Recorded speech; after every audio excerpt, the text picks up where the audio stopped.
আসসালামু আলাইকুম। আজকে সকলকে নিয়ে আসলাম একটি ঐতিহাসিক সবচেয়ে দুঃখ মর্মাহত একটা জায়গায়। আমরা আছি এখন মানিক মিয়া এভিনিউতে। শহীদ শরীফ ওসমান হাদি ভাইয়ের জানাজার স্থলে এসেছি আমরা, যেটা মানিক মিয়া এভিনিউ জাতীয় সংসদের সামনে। যে লোকটা চেয়েছিল শুধুমাত্র সাধারণ মানুষের কথা, সাধারণ মানুষকে ভালো রাখার কথা, সৎ কথা, ন্যায়ের কথা, সত্যের কথা, সেই মানুষটাকে আজকে চিরনিদ্রায় শায়িত করেছে। আর একটু চেতলে তো বললাম সব আগেই তো আমরা বাঙালি একটি রত্ন হারালাম, যে রত্ন যদি আরেকটু চেততাম, বুঝছেন, কয়েক যুগ ব্যবহার আসবে, বললাম সব আগে তো ওরে বানাইতাম আজকে। হাদিরা এমনই হয়, যুগে কারণ যুগে ওখানে তো আমাদের আপনার শুধু ঘন ধুলাই উপহার দিয়ে যায়, আর আমরা মীর জাফরের মতো তাদেরকে ভুলে যাই। আজকে এখানে যত লোক দেখতেছেন তার মধ্যে 60% লোক দেখবেন আগামীকাল মনে রাখবে না হাদিকে। সংসদে ঢুকতেছে না, এইভাবে আস্তে আস্তে সবাই ভুলে যাবে তাদেরকে। যে শরীফ ওসমান হাদি ভাই বলেছিলেন, আমি মারা গেলে যেন আমার বিচারটা অন্তত করা হয়, কিন্তু দেখবেন তাদের সেই বিচারটাও আমাদের এই দেশে হবে না। আসলে আমরা আজকে একটি দেশের রত্ন হারালাম। হয়তো এরকম কপাল সবার হয় না। আল্লাহ তাআলা আমাদের শরীফ ওসমান হাদি ভাইকে সময় বাড়ি শুরু করবো ফাটানি, তার জীবনের সমস্ত গুণাগুলোকে মাফ করে। একজন মানুষ তার সংসার, তার বাচ্চা কাচ্চা,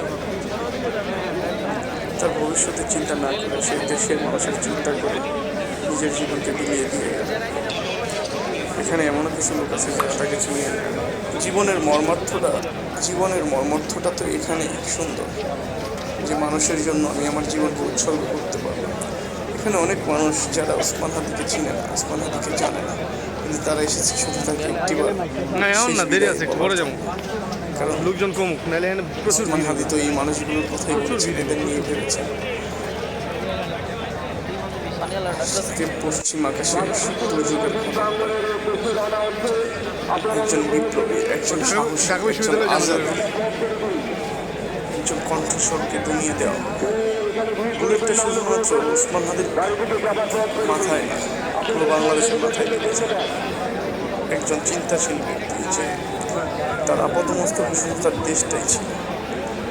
সে অন্যায়ভাবে দেশকে ধূলিসাৎ করতে চায়, ন্যায়ের পথে থেকে দেশকে সামনের দিকে অগ্রসর করতে চাইছে। হয়তো এটাই তার অপরাধ।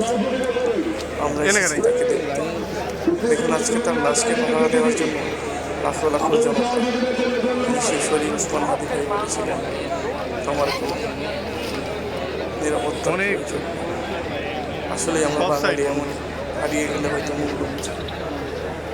যদি তাকে একটু যত্ন করা যেত, আমরা হয়তো আরও একটি রত্ন পেতাম, আরেকটি জিয়াউর রহমান পেতাম, আরেকটি তিতুমির পেতাম। আমরা সত্যি খুব উদাসীন ছিলাম তার বিষয়ে। এটা শুধু প্রশাসন না, আমরা নিজেরাই দেয়। তার মধ্যে একজন উদীয়মান নেতা, উদীয়মান একজন দলনেতা, রাজনীতিবিদ, দলনেতা, তিনি সাধারণ মানুষের কথা চিন্তা করেন। তাকে কেন আমরা একা ছাড়লাম? হাদি ভাই, আপনি আমাদেরকে ক্ষমা করুন। সত্যি আমরা বলছি, আমরা মীর জাফর, আমরা আপনাকে ভুলে যাব। এটা সত্যি, চিরন্তন সত্যি। আমরা ভুলে যাব আপনার সেই শেখানো পথ। আমরা অন্যায় করতে খুবই প্রস্তুত, খুবই আগ্রহ। আমাদেরকে ক্ষমা করে দিবেন। তবে একটা কথা, হে বাঙালি, তোমার কাছে উত্তর রেডি তো? আগামীকাল যেদিন ওসমান হাদি ভাইয়ের ছেলে প্রশ্ন করব কি হয়েছিল,